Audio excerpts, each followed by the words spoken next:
Hi friends, welcome to మన Bommarillu. Upcoming రివ్యూలోకి వెళ్ళిపోదాం.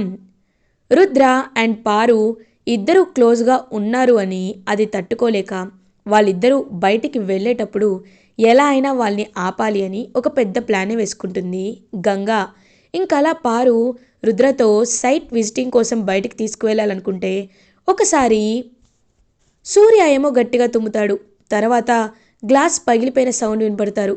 ఆ తర్వాత వంశీ వాళ్ళ ఫ్రెండ్కి ఎవరికో యాక్సిడెంట్ అయింది అని చెప్తారు. అదంతా విన్న శకుంతల, చూడమ్మా పారు, ఎప్పుడైనా శుభశకునాలు ఉన్నప్పుడే ఏదైనా పని స్టార్ట్ చేయడం మంచిది. నలుగురికి ఉపయోగపడే పని స్టార్ట్ చేయాలనుకుంటున్నావు కాబట్టి నువ్వు ఇలా ఉండడం కరెక్ట్ కాదు. ఇన్ని బ్యాడ్ సైన్స్ వచ్చినప్పుడు బయలుదేరడం కరెక్ట్ కాదు. రేపు బయలుదేరండి అని చెప్పి అక్కడి నుండి వెళ్ళిపోతుంది శకుంతల. ఇంకలా పారు కావాలని ఇదంతా చేస్తున్నారు అని కోపంతో రగిలిపోతూ ఉంటుంది. అలా ఇంకా పారుకి ఇషిక కాల్ చేసి అసలు ఏం జరిగింది అని అడుగుతుంది. ఏం జరగడం అంటే ఏం చెప్తాను, రుద్రతో క్లోజ్గా ఉందామనుకుంటే ఆ గంగ అడ్డుపడుతుంది. బయటికి తీసుకువెళ్ళాలనుకున్నా ఏమీ జరగటం లేదు. ఇది ఇలా ఉండగా మార్నింగ్ అవుతుంది. పారు ఇంకలా రుద్ర వాళ్ళ ఇంటికి వచ్చి రుద్ర సైట్ విజిటింగ్కి వెళ్దామని చెప్పి రుద్రాన్ని తీసుకొని అలా ఇంకా బయలుదేరుతుంది. అదంతా చూస్తూ చాలా జెలస్గా ఫీల్ అవుతుంది గంగ. ఎలా అయినా తను కూడా వెళ్ళాలి అని వంశీని తీసుకొని వాళ్ళని ఫాలో అయ్యి వెళ్ళడానికి ఫిక్స్ అవుతుంది గంగా. కానీ వెంటనే శకుంతల, ఏంటి గంగా, ఎక్కడికి వెళ్తున్నావు అని అడుగుతారు. ఏం లేదమ్మగారు అంటే అననేలోపు, ఇంట్లో చాలా పనుంది, నువ్వెక్కడికి వెళ్తున్నావు? ఇంట్లో పని అంతా అయిన తర్వాత ఇంకా నేను చెప్పాల్సిన రేపు కొన్ని పూజలు చేయాలి. ఆ పూజలకు సంబంధించిన సామాన్లన్నీ నీట్గా శుభ్రంగా క్లీన్ చేసిన తర్వాత అప్పుడే నువ్వు వెళ్ళాలి, సరేనా అని అక్కడి నుండి వెళ్ళిపోతారు శకుంతల. ఇంక వెంటనే అమ్మగారికి ఇచ్చిన మాట ఇప్పుడు నేను తప్పకూడదు, అన్నీ క్లీన్ చేసే వెళ్ళాలి వంశీ, మనం తర్వాత వెళ్దాంలే అని చెప్పి ఇంకలా కిచెన్లోకి వెళ్ళిపోతుంది గంగా. ఇది ఇలా ఉండగా పారు అండ్ రుద్ర ఇద్దరు ఇంకా సైట్ విజిటింగ్కి వస్తారు. రుద్ర, ఈ ప్లేస్ ఎలా ఉంది అని అడుగుతుంది. నైస్, అకాడమీకి ఇది మోర్ దెన్ ఎనఫ్ అని చెప్పి హ్యాపీగా చూస్తూ ఉంటాడు. అప్పుడే ఇంకా వాళ్ళతో కాంట్రాక్ట్కి వెళ్తున్న కొంతమంది పార్ట్నర్స్ని ఇంట్రడ్యూస్ చేస్తుంది పారు.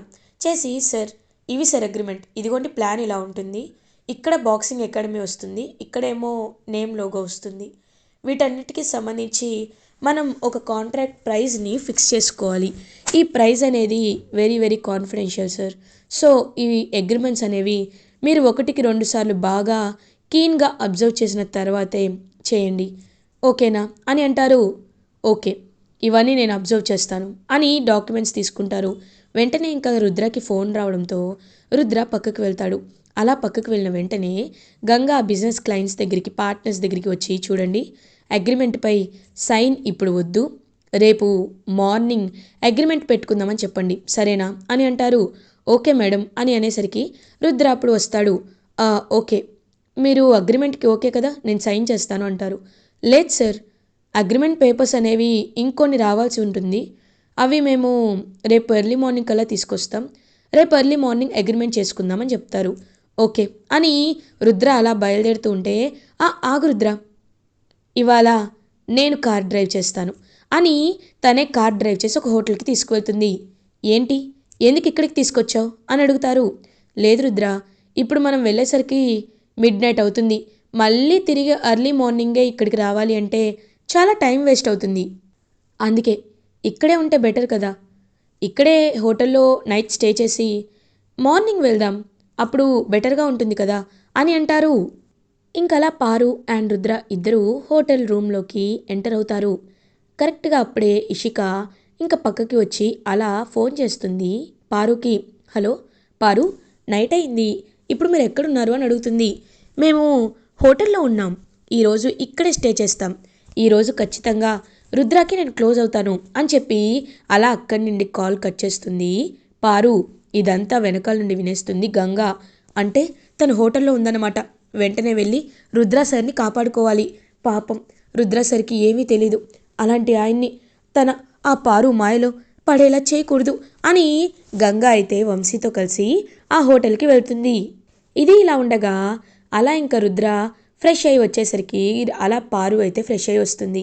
రుద్ర ఏమీ మాట్లాడకుండా సైలెంట్గా చూస్తూ ఉంటారు.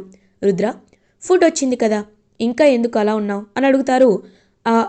అలాంటిదేమీ లేదు, ఫుడ్ తిని రుద్ర అని అంటారు. పర్లేదు అని అంటాడు రుద్ర.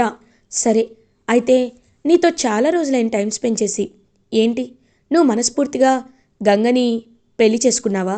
కేవలం తన్ని ఒక పర్పస్ అండ్ గోల్ కోసం మాత్రమే, తన లైఫ్ ఎక్కడ నాశనం అవుతుందని మాత్రమే తన్ని పెళ్లి చేసుకున్నావు. కానీ నీకు నేనంటేనే ఎంతో ఇష్టం కదా అని క్లోజ్ అవుతూ అడుగుతుంది పారు. పారు, బీన్ యువర్ లిమిట్స్ అని అంటారు. అలా ఏం కాదు అనేసరికి, నువ్వు ఇలా చేస్తావని ముందే తెలిస్తే అసలు నేను వచ్చేవాడినే కాదు, నీ గురించి తెలియక వచ్చాను, ఛ అని అక్కడి నుండి వెళ్ళిపోతూ ఉంటాడు రుద్ర. రుద్ర రుద్ర ఆగు, నేనింక నిన్ను ఇబ్బంది పెట్టను, సో పర్లేదు, నేను వెళ్ళిపోతాను. కానీ నువ్వు జ్యూస్ తాగు కనీసం, ఎలాగో ఫుడ్ తిననంటున్నావు కదా అని ఇంకా అలా తను ఇస్తుందన్నమాట జ్యూస్. ఆ జ్యూస్లో ఆల్రెడీ ఒక మొత్తం మంది కలిపి ఉంటుంది. కరెక్ట్గా అదే టైంకి ఇంకా అలా ఇస్తూ ఉంటే గంగ ఒక్కసారిగా డోర్ నాక్ చేస్తుంది. వెంటనే రుద్ర వెళ్ళి డోర్ ఓపెన్ చేస్తాడు. అలా ఓపెన్ చేసి చూసేసరికి వెంటనే అక్కడ ఉంటారనమాట. ఉండేసరికి గంగని చూసి, గంగ నువ్వేంటి ఇక్కడ అని అడుగుతారు. వెంటనే ఆ జ్యూస్ తీసుకుంటుంది గంగ. ఏం చేస్తున్నావు, మా ఆయన్ని ఏం చేస్తున్నావు అని అడుగుతుంది. నేనేం చేశాను, జ్యూస్ ఇచ్చాను అంతే అని అంటారు. ఛీ, నీకు కొంచెం కూడా ఎలాంటి సిగ్గుగా అనిపించటం లేదా?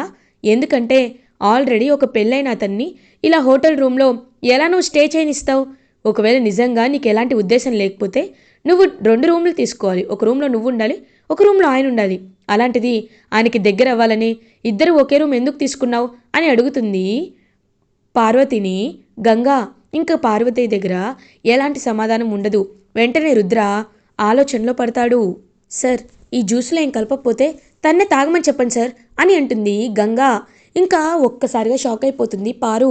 చెప్పండి సార్ అని అనేసరికి, అవును తాగు అని అంటారు. అంటే అది అని నీళ్ళు నవ్వుతూ అక్కడి నుండి వెళ్ళిపోతుంది పారు. చూసారా సార్, తను కావాలనే ఇదంతా చేసిందని ఇప్పటికైనా మీకు అర్థమైందా? తను కావాలనే సార్, మిమ్మల్ని మోసం చేయడానికే ఇదంతా చేసింది అనేసరికి ఇంకలా గంగా అయితే చూస్తూ ఉంటాడు గంగా వైపు రుద్ర. థ్యాంక్ యూ గంగా, ఒకవేళ నువ్వు ఇవాళ రాకపోయి ఉంటే నేను ఏమైపోయేవాడినో, తన ప్లేస్లో నేను ఎంతలా మోసపోయేవాడినో, లాక్ అయిపోయేవాడిని. థ్యాంక్ యూ సో మచ్ అని గంగని అప్రిషియేట్ చేస్తారు రుద్ర. ఇంకలా గంగా రుద్ర ఇద్దరు ఇంటికి రీచ్ అవుతారు. జరిగిందంతా శకుంతలతో చెప్పేసరికి శకుంతల ఒక్కసారిగా షాక్ అయిపోతుంది. ఏంటి, పారు అలా చేసిందా అని అంటారు. అవును పెద్దమ్మ, తను నాకు జ్యూస్లో మత్తుమందు కలిపి ఇవ్వాలనుకుంది, తను నాతో మిస్బిహేవ్ చేయాలి అనుకుంది, ఇదంతా పారునే చేసింది అనడంతో, లేదు నేను నమ్మను, అదేదో పొరపాటున జరుగుంటుంది కానీ పారు అలా చేసే టైప్ కాదు అని చెప్పి అక్కడి నుండి వెళ్ళిపోతుంది శకుంతల. రుద్ర, మగంగా, మీరు మీ పెద్దమ్మ గురించి పట్టించుకోకండి, ఎందుకంటే తన కళ్ళతో చూసింది కానీ తను నమ్మదు. ఇది కూడా అంతే, తన కళ్ళతో చూస్తే నమ్ముతుంది. సర్లే, ఆ రోజు ఎప్పుడోకప్పుడు వస్తుంది. గంగా, నాకు ఒక మంచి కాఫీ తీసుకురా అని అంటారు విజేంద్ర. అలాగే పెద్దోరు అని చెప్పి పాపం కాఫీ చేసిస్తుంది గంగా. ఇది ఇలా ఉండగా నెక్స్ట్ డే మార్నింగ్ అవుతుంది. అలా ఇంకా వీరు అటు ఇటు తిరుగుతూ ఆలోచిస్తాడు.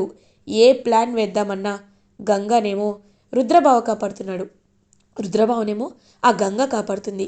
ఫైనల్ అవుట్పుట్గా ఇద్దరిని మనం ఏమీ చేయలేకపోతున్నాం. ఇలా జరగకూడదు, ఇలా జరిగితే ఇంక మనం ఎప్పటికీ వీళ్ళపై గెలవలేం అని అంటాడు వీరు. అవును బ్రో, నువ్వు చెప్పేది నిజం, ఒకవేళ ఇలా జరిగితే మనం ఏమీ చేయలేం. అప్పుడే కరెక్ట్గా రుద్ర గంగ ఇద్దరు హాల్లోకి వస్తారు. ఇంకా అలా గంగ ఏమో, పెద్దోరు ఇవాళ నేను సూపర్ మార్కెటింగ్కి వెళ్తాను, ఎందుకంటే వచ్చే రోజు శివరాత్రి కదా, కాబట్టి శివరాత్రికి సంబంధించిన కొన్ని స్పెషల్ ఐటమ్స్ని మనం సూపర్ మార్కెట్ ముందు పెట్టామనుకో, వాటికి చాలా డిమాండ్ వస్తుంది. అంటే మనం రుద్రాక్షలు కొని అక్కడ పెట్టిన, శివుడి బుక్స్ ఎలాగో బుక్ స్టోర్ పెట్టాం కాబట్టి శివయ్య స్తోత్రాలు, స్తుతులు, వాటన్నిటి బుక్స్ని అక్కడ పెట్టామనుకో, అప్పుడు వాటికి బాగా డిమాండింగ్ ఉంటుంది అని అంటారు. అవును, అది నిజమే అని అనుకుంటారు విజయేంద్ర. అది మాత్రమే కాదు, ఎప్పుడు శివుడికి రాసే విభూది కానీ, శివుని కోసం ప్రత్యేకంగా చేసే ప్రసాదాలు కానీ, ఆ రోజు ఎక్కువ మంది ఉపవాసం జాగరణ ఉంటారు కాబట్టి ఉపవాసం ఉండే రోజు పళ్ళు బాగా తింటారు, పాలు తాగుతారు. కాబట్టి మనం మిల్క్ ప్యాకెట్లు ఎక్కువ తెప్పించుకోవాలి. మనం ఫ్రూట్స్ని కూడా బయట పెట్టుకునేలా కొంతమందితో మాట్లాడాలి. అప్పుడు ఖచ్చితంగా వాళ్ళు మనకి డబ్బులు ఇస్తారు. మనకు ఆ విధంగా కూడా ఇన్కమింగ్ వస్తుందయి పెద్దోరు అని అంటుంది గంగా.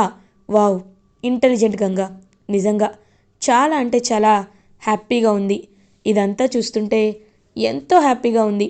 నువ్వు ఎన్ని మంచి ఐడియాస్ ఇస్తున్నావో అని ఎంతో హ్యాపీగా ప్రౌడ్గా ఫీల్ అవుతారు. అదంతా వింటూ పాపం గంగ కూడా ఎంతో అప్రిషియేటెడ్గా ఫీల్ అవుతుంది. అదే టైంకి శకుంతల, సర్లే ఇలాంటి ఐడియాలు ఎవరైనా ఇస్తారు, కానీ ఒకటి మాత్రం నిజం. అది ఏంటంటే ఇప్పుడు గుడికి వెళ్ళి మనం రుద్రాభిషేకం చేయించాలి, బయలుదేరదామా అని అంటారు. "ఆ, మేము సూపర్ మార్కెట్కి వెళ్తున్నాను శకుంతల, నువ్వు డ్రైవర్తో వెళ్ళు" అని అంటారు. సరే. ఇంకలా శకుంతల డ్రైవర్తో కారులో బయలుదేరుతుంది. కరెక్ట్గా అదే టైంకి ఇంకలా పారు వీరు అయితే మాట్లాడుకుంటూ ఉంటారు. ఇంక వెంటనే పారు వీరుతో, ఏంటి, ఏం ఆలోచిస్తున్నావు బ్రో అని అడుగుతారు. ఏం లేదు, ఒకటే ఆ గంగని ఎలా పైకి పంపించాలా అని అంటారు. బ్రో, ఇప్పుడు సూపర్ మార్కెట్ నుండి వాళ్ళు వస్తారు కదా, వచ్చినప్పుడు ఇదిగో తీర్థం ప్లేస్లో ఈ పాయిజన్ పెట్టు, ఇది తాగిన ప్రతి ఒక్కరూ పైకి పోతారు. అప్పుడు గంగ పైకి పోతుంది. తను పోయింది అంటే ప్రశాంతంగా ఉండొచ్చు కదా అని అంటారు. నిజమే, చాలా హ్యాపీగా ఉంది అని ఇంకలా ఆ పాయిజన్ బాటిల్ని తీసుకుంటాడు వీరు. వెనక్కి తిరిగి చూసేసరికి అక్కడ శకుంతల ఉంటుంది. ఒక్కసారిగా షాక్ అయిపోతుంది. శకుంతల ఇంకలా చూస్తూ ఉంటుంది. ఛీ, దుర్మార్గురాలా, అంటే గంగని చంపడానికి ప్లాన్ వేశావా? నిన్ను ఎంత కొట్టినా తప్పే లేదు, నిన్ను చూస్తుంటే అసహ్యంగా ఉంది అని ఇంకా అలా పారుని అసహించుకుంటారు శకుంతల. ఇంక వెంటనే గంగ దగ్గరికి వెళ్ళి పాపం గంగ తలపై చేయి వేసి, నిజంగా నేను ఎంత ఎంత ఆలో నీ గురించి నేను ఎంత తప్పుగా అపార్థం చేసుకున్నాను, కానీ ఇప్పుడు అర్థమైంది నువ్వంటే ఏంటో. నన్ను క్షమించు గంగా అని అడుగుతారు. అయ్యో అమ్మగారు, మీరు నన్ను క్షమించమండం ఏంటి అని అంటుంది. అమ్మగారు కాదు, అత్తయ్య, అత్తయ్య అని పిలవాలి, సరేనా అని అనేసరికి అదంతా విన్న రుద్రాకి ఎంతో అంటే ఎంతో హ్యాపీగా అనిపిస్తుంది. ఇలా ఎపిసోడ్ ఎండ్ అవుతుంది. ఫర్దర్ ఎపిసోడ్ రివ్యూస్ ముందుగా మీకు కావాలి అనుకుంటే మా ఛానల్ని సబ్స్క్రైబ్ చేసుకోండి. Thanks for watching.